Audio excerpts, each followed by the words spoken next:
বন্ধু তুই পানও খাস? খাই। দিনে কয়টা পান খাস? দিনে এই ধর 8-10টার মতো খাই। একটা পানের দাম কত? আমি তো একটু স্পেশাল করে খাই, আমার পানের দাম 10 টাকা করে নেয়। 10 টাকা? তাইলে তুই প্রতিদিন 10টা পান খাইলে প্রতিদিন 100 টাকার পান খাস। মাসে তাইলে তুই 3000 টাকার পান খাস। তাইলে এক বছরে তুই 36,000 টাকার পান খাস। খাই। কতদিন ধরে তুই পান খাস? এই ধর 8-10 বছর তো বলি।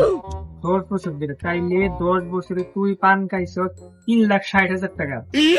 তা তো খাইছি। চিন্তা করে দেখ, এতদিন যদি তুই পানের পিছিয়ে এই টাকাটি খরচ না করতি তাইলে এতদিনে তুই একটা বাইক কিনতে পারতি। তা ঠিক আছে, তুই পান সিগারেট বিড়ি সিগারেট খাস কি? না, আমি পান খাই। তোর হুন্ডার কেউ জ্ঞান দিবার আইছে না জ্ঞান দিবার আইছে।